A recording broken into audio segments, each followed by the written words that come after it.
Bonjour ou rebonjour. Pour la suite de cette séance, je vous invite à prendre votre polycopier à la page 20. Et donc nous allons faire ensemble l'exercice 2, qui est un exercice qui va vous permettre de comprendre l'enchaînement des coûts que doit réaliser une entreprise pour obtenir son coût de revient, puis calculer son résultat analytique. Donc c'est ce qu'on appelle un enchaînement des coûts ou une hiérarchie des coûts. Cet enchaînement et cette hiérarchie sont mis en évidence par le processus de production de l'entreprise et le réseau d'analyse des coûts que nous avons mis en évidence dans le chapitre précédent. Il s'agit ici de réaliser le cas FlexiCoq. Vous vous rappelez le cas FlexiCoq, c'est un cas sur lequel vous avez réalisé le processus de production. Et en l'occurrence, nous avions obtenu un processus de production qui ressemblait à peu près à ça. Vous aviez deux matières premières qui étaient achetées, qui faisaient l'objet d'un stockage, ce qui nous a amené à dire que l'entreprise devrait calculer le coût d'achat des billes et colorants achetés et le coût d'achat des billes et colorants consommés. Ensuite, ces billes et ces colorants sont fondus et moulés dans des moules afin de produire et vendre des coques de téléphone, des coques souples et des coques renforcées. Il convient donc de calculer le coût de production des coques fabriquées, puis le coût de production des coques vendues. Et en ajoutant à ce coût de production des coques vendues le coût hors production, l'entreprise peut ainsi trouver le coût de revient de ses produits finis et donc ensuite calculer le résultat analytique. Eh bien, dans cet exercice, je vais vous donner en fait toutes les informations qui sont relatives à l'entreprise FlexiCoq, c'est-à-dire les données chiffrées, ce qui va vous permettre de calculer le coût de revient de ces deux modèles de coques de téléphone qu'elle vend. Vous allez pour cela compléter l'ensemble des tableaux fournis. C'est quoi tous ces tableaux qu'on vous fournit? Regardez un petit peu. Eh bien, en fait, c'est exactement les coûts que l'on a listés dans le réseau d'analyse des coûts. Donc, on voit bien que le réseau d'analyse des coûts est un travail préparatoire dans le sens où il explique bien le travail que vous allez devoir faire pour calculer votre coût de revient. Alors ensuite, on prend connaissance des informations chiffrées. Vous voyez qu'on vous donne un état des stocks au 1er février, un état des stocks réels fin février. Certains stocks réels en fin de période correspondent aux stocks théoriques, mais ce n'est pas le cas, vous voyez, pour les stocks de coques en plastique souple. Donc ici, c'est un stock de produits finis. Il conviendra donc peut-être de mettre en évidence une différence d'inventaire. Des informations sur ce qui a été acheté, des informations sur ce qui a été produit, également des informations sur les consommations, dans la mesure où il va falloir déterminer combien de billes ont été consommées pour produire et combien de litres de colorants ont été consommés pour produire. Des informations sur les autres charges, en l'occurrence il s'agit ici d'autres charges de production, de fabrication, puisqu'on a de la main d'œuvre, des charges de fabrication, et ici des frais de distribution. Attention, les frais de distribution sont ajoutés au coût hors production. Ensuite, vous avez les informations sur les ventes, avec à chaque fois la quantité vendue et le prix de vente. Vous pouvez remarquer que dans cet exercice, la quantité produite, qui est ici, n'est pas la même que la quantité vendue, qui est ici. Pourquoi? Parce qu'il y a des stocks, donc on n'est pas obligé de fonctionner en flux tendu. On vous précise par ailleurs que l'entreprise utilise la méthode du coût moyen pondéré fin de période pour valoriser ses stocks. Et donc on va démarrer l'enchaînement des coûts en commençant par le coût d'achat des billes en plastique. Alors qu'est-ce que c'est qu'un coût d'achat? Par définition, c'est la somme de toutes les charges que l'entreprise engage pour acheter ces billes en plastique. Donc on va chercher forcément les informations sur les billes qu'elle a achetées, donc on va aller regarder ça là-haut, et on va trouver ces informations dans les achats du mois de février. Donc je vais volontairement surligner les informations qu'on utilise, comme ça on va se dire que si on les a déjà utilisées, c'est qu'a priori il n'y aura pas forcément besoin de les réutiliser. Donc on voit qu'on a acheté des billes à 1000 kg à 5,50 € le kilo. Est-ce qu'il y a eu d'autres charges liées aux achats? Alors on finit de lire ici les informations et on voit que l'achat de billes a engendré des frais d'approvisionnement globalement pour 400 €. Donc on va se servir de ces deux informations pour remplir le tableau de calcul de coût d'achat. Ici on met donc qu'on a acheté 1000 kg de billes à 5,50 €, ça vous fait 5500 €, on fait 1000 x 5,50. Les frais d'achat, globalement, ils s'élèvent à 400, on les met où? En quantité, en coût unitaire ou en montant? Ce sont des frais qui vous sont donnés globalement pour l'ensemble des achats. Donc on les met dans la colonne montant. Pas besoin de retrouver le coût unitaire, ça ne nous sert à rien dans ce calcul de coût d'achat. Pour déterminer La dernière ligne, donc le coût d'achat, qui est différent, vous le voyez, du prix d'achat des billes de plastique, puisque un coût inclut l'ensemble des charges liées aux achats et pas seulement le prix que l'on a payé auprès du fournisseur. On commence par reporter la quantité. La quantité, on se demande toujours, je suis en train de calculer quoi comme quantité? Eh bien, une quantité de billes en plastique achetées. Donc, je mets ici 1000, qui est la quantité de kilos de billes de plastique que j'ai achetées. Ensuite, on reporte la colonne montant, en additionnant ici 5500 et 400, et on trouve ainsi le coût d'achat unitaire d'un kilo de billes de plastique en faisant 5900 divisé par 1000, ce qui nous donne un coût unitaire de 5,90 €. Cette ligne ici, elle est très importante car on vient d'enregistrer ici le montant des achats. Et bien, les achats vont venir alimenter la fiche de stock. Donc on se servira de ce coût d'achat pour faire la fiche de stock des billes de plastique qu'on établira tout à l'heure. Si vous avez compris pour les billes de plastique, évidemment, vous allez faire pause sur la vidéo et vous allez faire la même chose avec les colorants.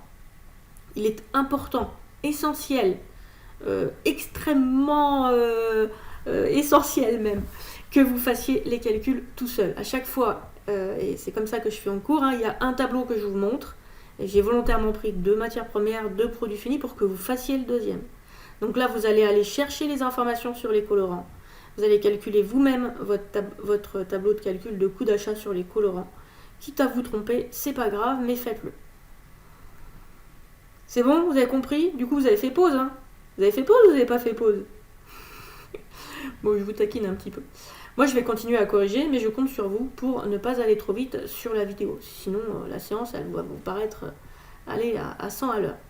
Donc, vous prenez le prix d'achat des colorants. On va chercher ces informations toujours dans les achats du mois de février. Donc, pour les colorants, ici, on a 12 litres de colorants à 130 € le litre. Et on vous dit par ailleurs qu'il y a eu des charges d'approvisionnement qui se sont élevées à 120 €. On reporte ces informations dans le calcul du coût d'achat. Donc 12 litres de colorant à 130 €, 12 fois 130 ça fait 1560. On reporte les frais d'achat, 120 €, et on termine le tableau. On se demande qu'est-ce que je suis en train de calculer. Je calcule un coût d'achat. Un coût d'achat de quoi? Des colorants. Du coup, la quantité que je mets ici, c'est la quantité de colorants que j'ai acheté. Ça correspond en rien à l'addition de ce qu'il y a dans la colonne. Attention, parfois ça ne marche pas. Ensuite, vous reportez les montants, donc ce sont des montants en euros, donc là vous les additionnez, vous avez le droit, ce sont des éléments qui sont homogènes, et pour trouver votre coût unitaire, vous faites 1680 divisé par 12. Vous avez donc trouvé un coût d'achat unitaire de 140 € le litre de colorant. Le prix d'achat auprès du fournisseur était de 130, mais quand vous additionnez l'ensemble des charges liées aux achats, vous trouvez un coût de 140. Là aussi, je vais surligner, comme tout à l'heure, mon coût d'achat, car je sais que le coût d'achat correspond à ce qui vient alimenter les entrées en stock dans la fiche de stock. Alors en parlant de fiche de stock, justement, on va établir les 2 fiches de stock qui vont nous permettre de calculer le coût d'achat des matières premières consommées. En l'occurrence, pour la première, le coût d'achat des billes consommées. Vous allez me dire, je l'ai déjà le coût d'achat, je l'ai calculé dans les tableaux d'avant. Non, ça c'est pas le coût d'achat des billes que vous avez consommées. Ça c'est le coût d'achat des billes que vous avez achetées. Or, la quantité achetée n'est pas la même que la quantité consommée. Alors, comment est-ce qu'on fait pour remplir ici une fiche de stock? Eh bien, on commence par reporter les informations qui concernent le stock initial. On va chercher ces informations et on va les surligner. Donc, vous avez un état des stocks ici au 1er février qui vous dit que vous avez un état des stocks au 1er février de 100 kg de billes à 5,35 €. Je surligne cette information pour montrer que je l'ai utilisée. Donc 100 kg à 5,35, je garde ça en tête, je fais 100 fois 5,35, ça me donne 535. Je ne sais pas pourquoi il y a un petit centrage qui ne va pas, c'est résolu. Ensuite, je vais faire rentrer les achats. Combien est-ce que j'ai acheté de billes de plastique? Eh bien, cette information, je l'ai sur le tableau d'avant. Je l'ai sur cette ligne-là. J'ai acheté 1000 kg de billes à 5,90. Donc c'est bien le coût d'achat qui valorise les entrées en sortie et non le prix d'achat. Donc je prends volontairement ma ligne et je vais la surligner de la même couleur que tout à l'heure pour bien montrer qu'il y a un lien entre les tableaux. Ensuite, on vous disait que pour valoriser vos sorties de stock, il faudrait utiliser la méthode du coût moyen pondéré. Donc pour utiliser la méthode du coût moyen pondéré, alors je vous ai mis étape par étape, calculer le coût moyen pondéré, on fait somme des montants divisé par somme des quantités. Vous vous rappelez, c'est dans le chapitre précédent. Donc je fais la somme des montants ici, ça me donne 6435. Je fais la somme des quantités, ça me donne 1100. Et je fais somme des montants divisé par somme des quantités, 6435 divisé par 1100, ce qui me donne un coût moyen pondéré de 5,85 €. Ce coût moyen pondéré, je peux le prendre tout de suite et le mettre partout à droite, car je sais que c'est lui qui va valoriser mes sorties. Donc volontairement, vous voyez, je l'ai mis en bleu ici, et je me suis empressée de le mettre à droite pour être sûr de savoir ce que je mets du côté des sorties. Alors justement, du côté des sorties, qu'est-ce qu'on met ? Au niveau des entrées, on avait le stock initial plus les achats. Au niveau des sorties, il faut prendre en fait, dans les sorties, ce que l'on a consommé pour pouvoir produire. La quantité que vous devez donc mettre ici correspond à une quantité consommée. Et pour avoir cette quantité consommée, il faut savoir en fait combien de billes de plastique il y a dans chaque coque. Parce que si on ne sait pas combien de plastique on met dans une coque, on ne peut pas savoir au total combien de plastique a été consommé. Cherchons ces informations dans le contexte. On va regarder ici et on voit que on a des informations sur les billes recyclées à ce paragraphe.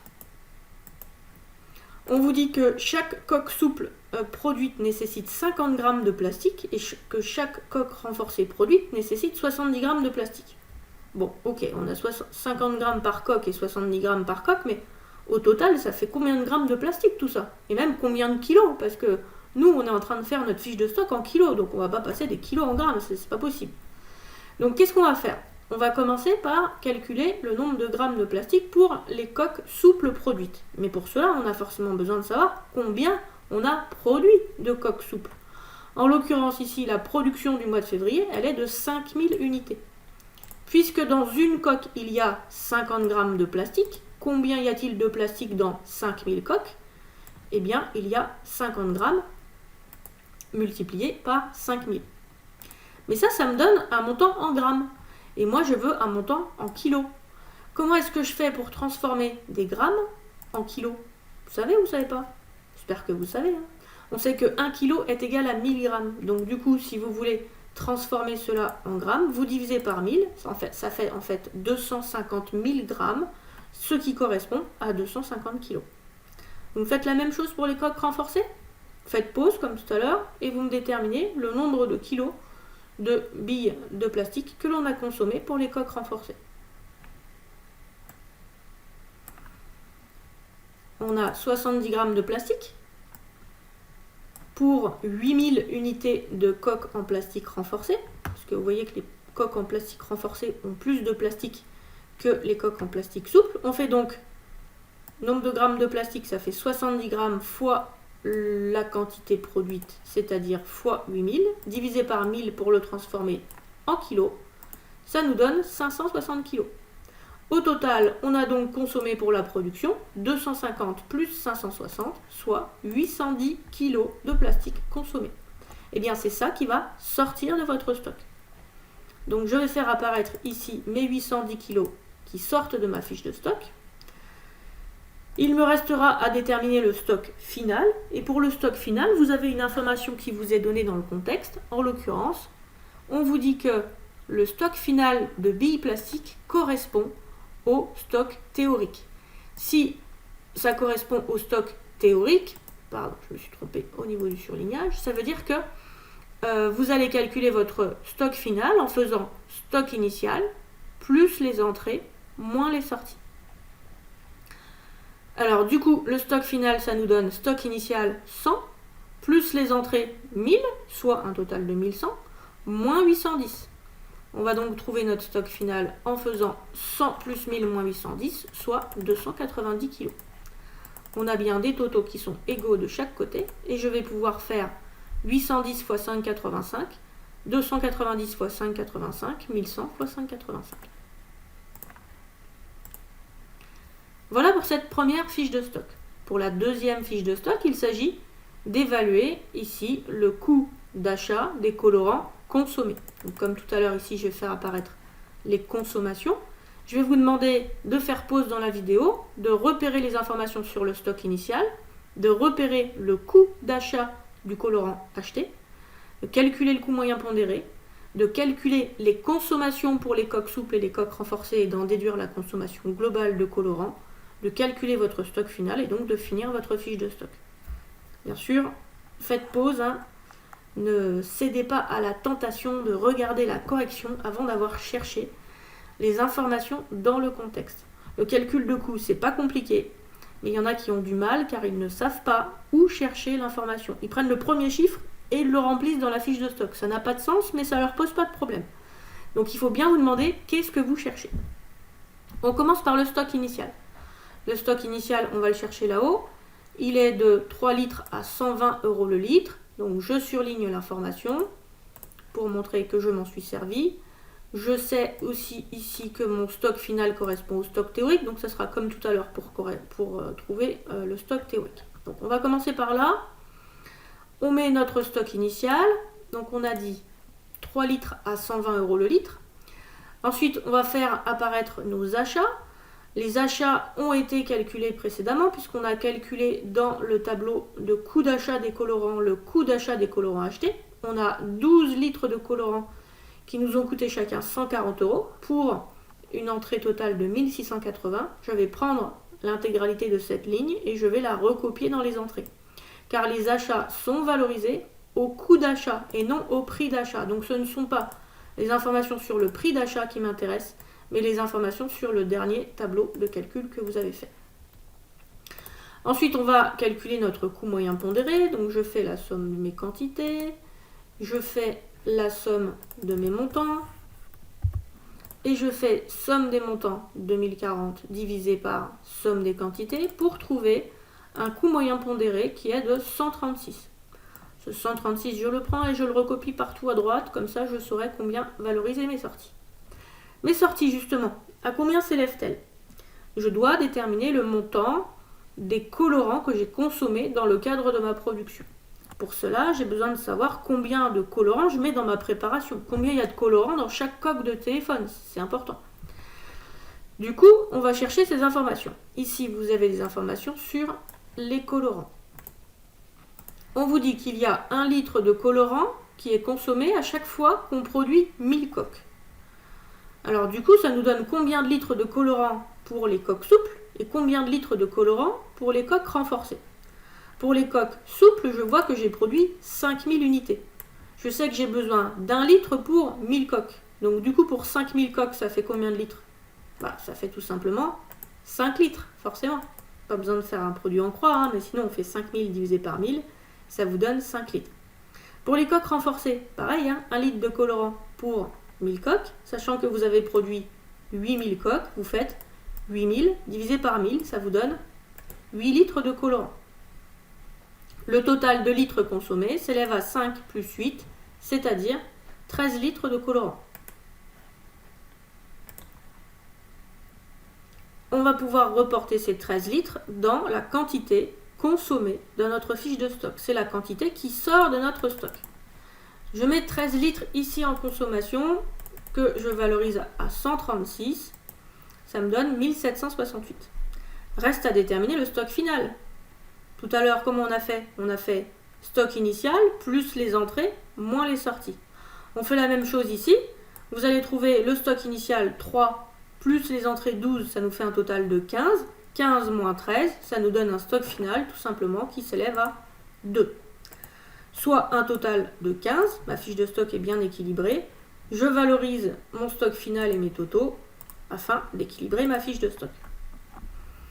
Une fois qu'on a déterminé nos fiches de stock de matières premières et qu'on a déterminé de fait le coût d'achat de nos matières premières consommées, le coût d'achat de nos matières premières consommées, en fait, il est au niveau du coût moyen pondéré, mais globalement, il est de 4738,50 et de 1768. Et vous avez également le montant du coût d'achat consommé au niveau unitaire. Eh bien, vous allez pouvoir calculer le coût de production de vos coques. De quoi est-ce qu'on a besoin pour produire des coques? Eh bien, on a besoin de matières premières, en l'occurrence du plastique et des colorants. J'ai donc commencé par faire apparaître le coût des matières premières consommées. J'ai besoin également de main-d'œuvre directe c'est marqué dans votre énoncé. Vous avez de la main-d'œuvre directe dans les ateliers. Ça concerne bien un atelier de production. C'est pour ça que j'ai rattaché cette charge à la production. Et vous avez également des informations sur les autres charges de fabrication. Ces informations, je vous rappelle, vous les trouvez à cet endroit-là. Donc on va se servir de ces deux informations ici, main-d'œuvre directe et autres charges de fabrication. On commence par remplir le coût du plastique consommé. Ah, alors, combien est-ce qu'on a consommé de plastique? Vous allez me dire, on l'a calculé tout à l'heure, on a consommé 810. Ah oui, mais 810, c'était pour les deux types de coques. Mais moi, je voudrais savoir quelle est la quantité de plastique qu'on a consommé, cette fois-ci, uniquement pour les coques souples.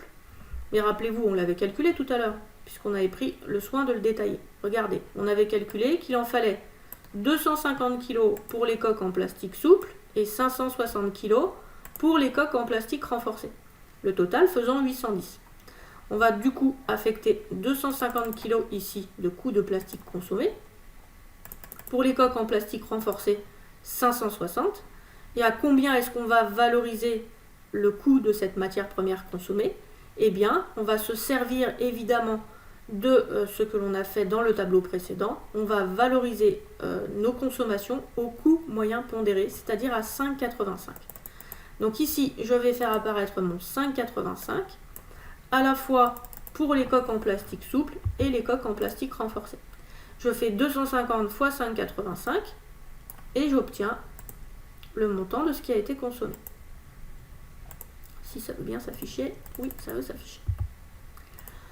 On continue avec le coût des colorants consommés. Même chose, vous avez votre fiche de stock de colorants qui apparaît juste au-dessus ici. Vous savez que globalement, l'entreprise elle a consommé 13 litres de colorants pour les coques souples et renforcées, mais vous voudriez savoir combien de litres ont été consommés pour les coques souples, combien de litres ont été consommés pour les coques en plastique renforcé. On a fait le détail des consommations un petit peu plus haut, donc on va chercher ce détail. Il y avait 5 litres de colorants consommés pour les coques souples et 8 litres pour les coques renforcées. On va donc reporter les quantités ici, 5 et 8. Et on va valoriser ces consommations au coût moyen pondéré que l'on a calculé dans la fiche de stock, à savoir 136. Donc volontairement ici, je vais le mettre en bleu pour que vous arriviez bien à voir les liens entre les tableaux. Donc ça veut dire que si je n'avais pas fait mes fiches de stock, en fait, je n'aurais pas pu faire mon coût de production. D'où la notion d'enchaînement des coûts, de hiérarchie des coûts. On est obligé de faire les coûts d'achat avant de faire les fiches de stock, avant de faire le coût de production, etc. etc. On continue avec la main-d'œuvre directe de l'atelier B. Qu'est-ce qu'on vous dit? On vous dit que il y a une heure de main-d'œuvre qui est nécessaire pour produire 1000 coques et que chaque heure coûte 12 €. Alors, une heure pour 1000 coques, sachant que pour les coques souples, on a 5000 coques, ça nous fait 5 heures. Une heure pour 1000 coques, 5 heures, 5000 coques. Pour les coques en plastique renforcé, une heure, 1000 coques, 8000 coques, 8 heures. Et on va multiplier tout ça par 12. Donc, pas de difficulté particulière ici. Je pense que vous avez tous trouvé cette information. Enfin, on vous donne des informations sur les autres charges de fabrication. Un petit peu plus compliqué, les autres charges de fabrication, puisque on vous dit que ces autres charges de fabrication s'élèvent à 2600 € à répartir au prorata des produits fabriqués. Au prorata, ça veut dire en proportion. Ça veut dire quoi concrètement? Ça veut dire que le produit que vous avez le plus fabriqué, eh bien vous devrez lui affecter, vous devrez lui imputer même, plus de charges de fabrication. C'est logique, non? Ça peut être logique. C'est une clé de répartition qui est assez utilisée. Alors comment est-ce qu'on va faire pour faire ça? On va faire un petit travail préparatoire. On vous dit que globalement, il y a 2600 € de charges de fabrication. Pour combien de coques fabriquées? Pourquoi je mets les coques fabriquées en face? Parce qu'on vous dit que c'est à répartir au prorata des coques fabriquées. Donc du coup, je calcule le total des coques fabriquées. Je vais rajouter un E ici. Il y a une petite faute d'orthographe. Concrètement, je cherche le montant de charge de fabrication, que j'appelle X, que je vais affecter aux coques souples. Sachant que les coques souples, il y en a combien qui sont fabriquées? Il y en a 5000. Vous voyez le produit en croix qui apparaît? X est égal à combien? X est égal à 2600 fois 5000 divisé par 13000. Ce qui vous donne 1000 € de charges de fabrication qui vont être affectées. On fait la même chose avec les coques renforcées. Les coques renforcées, on cherche Y, le montant des charges de fabrication qu'on va imputer au coût de production de ces coques renforcées. On a Y est égal à 2600 multiplié par 8000 coques fabriquées sur un total de 13 000 coques fabriquées. Ce qui vous donne un total de 1600. Vous auriez pu également retrouver le 1600 en faisant 2600 moins 1000. Ça vous permet de vérifier que votre résultat est bon. On va donc ici venir imputer 1000 et 1600 € de charge et on va pouvoir terminer le tableau. Pour terminer le tableau, la première question que vous vous posez, c'est qu'est-ce que je suis en train de calculer? Je suis en train de calculer un coût de production. Donc la quantité que je reporte ici, c'est la quantité produite. Quantité produite de quoi? De coques. Combien y a-t-il de coques en plastique souple produites? Vous avez l'information dans l'énoncé, on l'a encore ici sous les yeux, c'est 5000. On va donc reporter ici 5000. Combien y a-t-il de coques en plastique renforcé produites? Il y en a 8000. Information que vous trouvez également sous vos yeux ici. Du coup, pour terminer le tableau, vous additionnez vos montants, 1462,50 plus, j'ai oublié de calculer ici, le coût des colorants consommés, 680 plus 60 plus 1000, ce qui vous donne 3202,50, et vous faites 3202,50 divisé par 5000, ce qui vous donne le coût de production unitaire d'une coque en plastique souple, soit 0,64. Vous faites la même chose ici au niveau des coques renforcées, je suis sûre que vous le faites tout seul. Somme des montants, ici, ça vous donne 6060. Vous divisez par 8000, ça vous donne un coût de production unitaire pour une coque renforcée qui est de 0,76 €. Cette ligne, volontairement, je vais la prendre et je vais la surligner. Alors, pas la même couleur que tout à l'heure si possible. Je vais prendre du orange, c'est beau le orange. Et ça va nous permettre de mettre en évidence ici ce coût de production des coques fabriquées qui va venir alimenter la fiche de stock de produits finis, ou plutôt les fiches de stock de produits finis, puisque vous allez faire la fiche de coque en plastique souple et la fiche de coque en plastique renforcé. Donc, puisque tous les produits fabriqués n'ont pas été vendus, on va calculer le coût de production des produits vendus dans les fiches de stock de produits finis, et on va commencer pour cela par la fiche de coque en plastique souple. Donc vous allez faire comme tout à l'heure, vous pouvez faire pause sur la vidéo et essayer de le faire tout seul. Cherchez les informations sur le stock initial.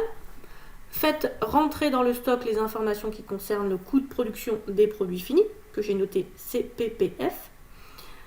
Vous allez ensuite calculer votre coût moyen pondéré, faire apparaître vos ventes, puisque ce qui sort d'un produit fini, ce sont les ventes. Mettre en évidence votre stock final. Attention ici, il me semble que le stock final vous est donné. Et mettre en évidence la différence d'inventaire, puisque ici, le stock final réel n'est pas le même que le stock final théorique. Un petit peu plus compliqué que tout à l'heure du coup. Donc on va chercher l'information d'abord sur le stock initial. On va la chercher, elle est tout en haut. Rappelez-vous, on avait un état des stocks. On ne s'était pas encore servi de tout. Regardez, les stocks de coques en plastique souple sont ici, 1000 unités à 70 centimes. Et on garde dans un petit coin de tête que le stock final réel est de 1790. Et puisqu'on voit que tous les autres stocks finaux réels correspondaient au stock théorique et que là on nous dit qu'il y en a 1790, c'est que ça nous donne la puce à l'oreille. Il faudra peut-être calculer une différence d'inventaire. Donc je reporte d'abord l'information sur les stocks initiaux. 1000 à 0,70, soit 700 €. Ensuite, je vais faire rentrer la production.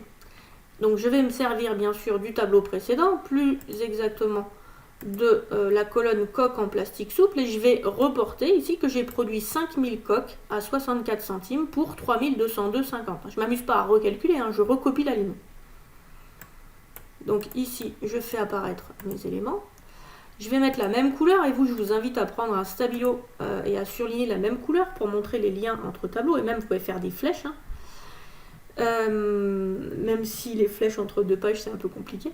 Et donc, on va calculer ici le coût moyen pondéré. Donc, ce coût moyen pondéré se calcule en faisant somme des montants divisé par somme des quantités, 6000, ce qui me donne un coût moyen pondéré de 0,65. Je prends ce coût moyen pondéré et je le mets partout à droite. Il va me permettre de valoriser mes sorties. Alors, mes sorties, justement, quelles sont-elles? eh bien il s'agit ici de mes ventes, car dans mon stock de coques en plastique souple, ce qui rentre, c'est ce que j'ai produit, et quand je prends dans le stock, c'est que je suis en train de vendre. Donc je fais apparaître ici les ventes qui seront valorisées au coût de production des produits vendus, c'est-à-dire à 0,65 puisque je viens de le calculer. Attention, on ne met surtout pas le prix de vente ici. Le prix de vente n'a rien à faire dans une fiche de stock, il ne sert qu'à calculer le chiffre d'affaires. Quelle est la quantité de coques en plastique souple vendues? Je vous laisse regarder dans votre énoncé, chercher l'information, surlignez-la. Vous voyez que vous avez des ventes de coques en plastique souple de 4200 unités. Je ne me sers pas, je vous l'ai dit, des informations sur le prix de vente.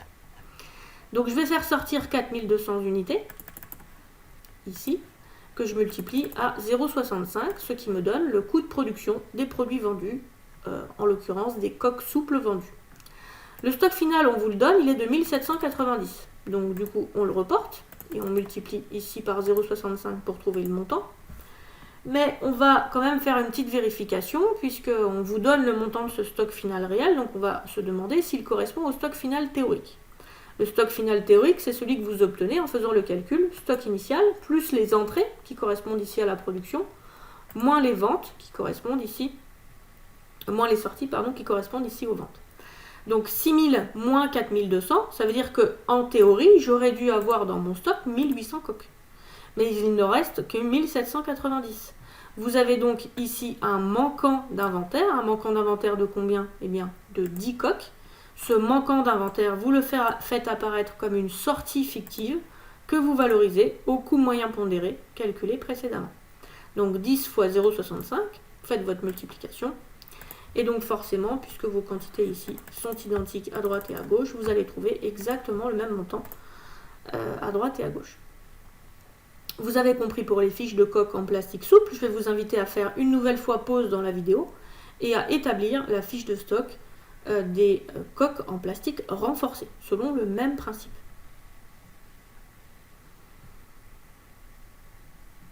Vous avez trouvé votre stock initial pour les coques en plastique renforcées? Alors il est tout en haut et vous avez dû trouver normalement 1300 coques à 0,85 pour un total de 1105. Vous avez ensuite fait entrer votre production. Cette production, vous l'avez grâce au calcul du coût de production des produits finis que vous avez fait un peu plus haut. C'est cette partie-là qu'on va utiliser, partie droite. Donc je recopie 8000 à 0,76. Vous calculez ensuite votre coût moyen pondéré. Donc ici, pardon, je me suis trompée. Ici, ça vous donne un total de 7165 pour les montants, 9300 pour les quantités, soit un coût moyen pondéré, que je vais mettre en bleu ici, de 0,77. Je le prends, je le recopie partout. Vous avez dû repérer le montant des ventes qui s'élève à 8200 unités. Le stock final correspond au stock théorique, donc pour le trouver, je fais 1300 plus 8000 moins 8200, autrement dit 9300 moins 8200, ce qui vous donne 1100 unités en stock final. Vous n'avez plus qu'à multiplier par votre coût moyen pondéré et vous trouvez ici le coût de production des produits vendus, à savoir 8200 coques à 0,77 pour un total de 6314. Une fois que vous avez votre coût de production des produits vendus pour vos deux coques, vous allez pouvoir calculer votre coût de revient. En effet, le coût de revient correspond à l'addition du coût de production des coques vendues et du coût hors production. Ici, vous n'avez qu'une information sur ces coûts hors production. Il s'agit de frais de distribution dont on vous dit, ces frais, qu'ils doivent être répartis. Excusez-moi, je remonte en haut. Remonter en bas en même temps, ça aurait été compliqué. Voilà, mes frais de distribution, ils sont là. Ils se sont élevés à 5200 €. Et de nouveau, on a une répartition à faire, mais cette fois-ci au prorata du chiffre d'affaires. Ça veut dire que le produit qui génère le plus de chiffre d'affaires devra se voir imputer plus de frais de distribution. Donc on va se servir de tout ça pour remplir notre tableau de calcul de coût de revient. On commence très simplement par le coût de production des coques vendues. Ça tombe bien, on vient de le calculer. C'est quoi le coût de production des coques vendues? C'est le coût de production des produits vendus. Vous l'avez ici au niveau des sorties de stock pour les fiches de stock en plastique souple, donc 4200 coques que je vais mettre ici en vert, soyons fous. 4200 coques à 0,65, vous prenez ces éléments ici et dans la deuxième fiche de stock et vous allez recopier ces informations dans votre calcul de coût de revient pour les mêmes montants. Ensuite, il convient de répartir vos frais de distribution. Donc, on va poser le problème comme tout à l'heure. Vous avez 5 200 € de charges de distribution à répartir au prorata du chiffre d'affaires. Donc, vous écrivez 5 200 € et en face, vous devez faire apparaître le chiffre d'affaires de l'entreprise. Je vous ai un petit peu facilité la tâche puisque je vous ai calculé le chiffre d'affaires des coques souples et le chiffre d'affaires des coques renforcées. En l'occurrence, le chiffre d'affaires des coques souples, il est de 4200 unités fois un prix de vente de 4,20 €, ça vous donne 17 640. Et pour les coques renforcées, ça vous donne 47 560 €, soit 8200 coques fois un prix de vente de 5,80 €. Ce qui nous fait un chiffre d'affaires global de 65 200 €. De ce fait, vous allez pouvoir trouver X avec le produit en croix suivant. Vous savez que pour 65 200 € de chiffre d'affaires, il y a 5 200 € de charges de distribution. Donc pour 17 540 € de chiffre d'affaires que font les coques souples, il y aura 5 200 fois 17 640 divisé par 65 200 charges de distribution. Euros de charges de distribution. Ce qui donne 1406,87. Même chose avec les coques renforcées. Réfléchissez au produit en croix avant de regarder la correction, évidemment. Vous le faites dans votre tête. Ça vous donne combien comme produit en croix? Posez votre calcul. Vous avez Y qui est ici pour 47 560 € de charge. Donc Y est égal à 5 200 fois 47 560 divisé par 65 200. Vous allez pouvoir recopier les montants trouvés dans votre tableau. On additionne les montants pour terminer le tableau. Et ici, on va devoir faire apparaître une quantité. Alors, c'est toujours un grand dilemme. Qu'est-ce que je mets comme quantité? Je suis en train de calculer quoi? Je calcule un coût de revient. Or, un coût de revient suppose que vous avez vendu les coques. Donc, la quantité qui se met ici, c'est forcément la quantité de coques vendues, qui n'est pas la même que la quantité de coques fabriquées, puisqu'on n'était pas en flux tendu. Ce qui vous donne ici 4200 d'un côté et 8200 de l'autre. Vous allez ainsi pouvoir trouver le coût de revient unitaire des coques en faisant montant, 4136,87, divisé par quantité, c'est-à-dire divisé par 4200. Cela vous donne 0,98 pour les coques en plastique souple et 1,23 pour les coques en plastique renforcé. Vous avez votre coût de revient, super, vous allez pouvoir faire quoi avec ça? Eh bien, vous allez pouvoir calculer votre résultat analytique. Pourquoi est-ce qu'on parle de résultat analytique? Parce que eh bien, c'est un résultat qui est issu de la comptabilité de gestion qu'on appelait avant comptabilité analytique. Donc c'est pour ça qu'on continue encore à utiliser cette notion de résultat analytique. Je pourrais tout aussi bien dire résultat de la comptabilité de gestion. Le résultat de la comptabilité de gestion, il a un point commun avec le résultat de la comptabilité générale, c'est que c'est toujours une différence entre des produits et des charges. Les produits sont évalués dans le cas présent par le chiffre d'affaires de l'entreprise. Et les charges, quelles sont-elles? Eh bien, c'est l'ensemble des charges de l'entreprise depuis la phase d'approvisionnement jusqu'à la phase de distribution, à savoir le coût de revient. Donc, vous allez faire ici chiffre d'affaires moins coût de revient des coques.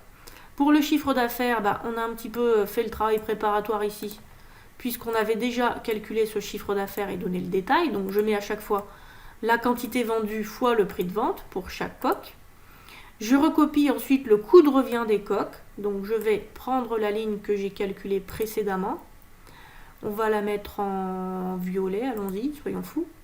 Je prends cette ligne et je la recopie partout, ici, pour avoir toutes mes informations. Je ne m'amuse pas à recalculer, vous voyez, je ne suis pas en train de refaire 4200 fois 0,98. Parce qu'en plus, comme il y a des problèmes d'arrondi, forcément, je ne retrouverai pas exactement le montant qu'il y a ici. Donc, du coup, vous vous contentez simplement de recopier la ligne. Ensuite, pour terminer votre résultat analytique, vous commencez par vous demander, je calcule le résultat de quoi? Je calcule le résultat des coques. Des coques quoi? Des coques produites, des coques vendues, des coques achetées. Maintenant, les coques, je les ai vendues. Donc ici, la quantité que je dois mettre, c'est la quantité qui est vendue. 4200 et 8200. Attention, je ne veux pas vous voir faire des additions, des soustractions au niveau des quantités ici. On réfléchit bien. Si vous mettez 0 ici en quantité en faisant 4200 moins 4200, je vous assure que c'est moi qui vais vous mettre 0 au tableau, parce que ça va vraiment dire que vous n'avez rien compris. Donc, on reporte la quantité qui est vendue Pour les montants, on fait bien attention parce qu'on fait chiffre d'affaires moins coût de revient, donc on fait 17 640 moins 4 136,87. Ça aussi, c'est une erreur qui est très fréquente. Il y en a plein qui additionnent, parce que comme ils ont additionné partout ailleurs, ils se mettent à additionner partout. Et on fait montant divisé par quantité pour trouver ici un indicateur. Vous vous rappelez comment on l'appelle cet indicateur ? C'est un résultat analytique unitaire, on l'appelle également une marge unitaire. Donc ça veut dire que sur chaque coque en plastique souple vendue, vous faites un résultat unitaire ou un bénéfice unitaire, si vous voulez, de 3,22 €. On fait la même chose à droite sur les coques renforcées. On fait somme des montants divisé par la quantité vendue, ce qui vous donne ici 4,57 €. On peut en profiter pour calculer le taux de profitabilité sur les coques vendues. Ça nous fait un petit rappel comme ça de ce calcul de taux de profitabilité. Vous vous rappelez comment on calcule un taux de profitabilité ? C'est le rapport entre un résultat et le chiffre d'affaires qui a été nécessaire pour obtenir ce résultat. Donc soit pour les coques souples, on peut le calculer en faisant 13 503,13 divisé par 17 640, soit on peut l'obtenir en raisonnant de façon unitaire en faisant 3,22 divisé par 4,20 €. Donc dans le cas présent, j'ai calculé mes taux de profitabilité. Je vous invite à vérifier de votre côté que vous trouvez la même chose que moi. Je l'ai fait à partir des éléments unitaires. Donc j'ai trouvé 76,7%. Je n'ai gardé qu'un seul chiffre après la virgule ici. Pour les coques souples et une profitabilité légèrement supérieure avec 78,8% sur les coques en plastique renforcé. C'est un taux de profitabilité qui est énorme, hein, bien sûr, sur ce type de produit qui coûte vraiment pas grand chose à produire et qui vous est vendu à prix d'or. Voilà pour cet exercice. Alors il faut bien sûr, j'espère que vous avez joué le jeu et que vous avez bien fait les exercices au fur et à mesure, fait pause quand il fallait. Vous avez désormais du coup plein d'exercices pour vous entraîner puisque vous aurez une interrogation à distance la semaine de la rentrée. Et donc il va falloir maîtriser cette notion d'enchaînement des coûts. Évidemment, je ne vais pas vous demander un gros exercice avec tous les coûts à calculer. Vous avez vu, hein, là il nous a fallu au moins 40 minutes et c'est moi qui vous guidais, donc c'est un exercice qui est assez long. Mais par contre, je pourrais vous demander un résultat analytique, une fiche de stock, sachant que je vous donne les informations sur le coût d'achat auparavant. Et vous devez être capable en fait d'extraire les informations dont vous avez besoin pour réaliser votre tableau de calcul de coûts. Voilà pour cet exercice. On va maintenant passer au début du prochain chapitre, à savoir le chapitre 4 qui porte sur la méthode des coûts complets. A tout de suite.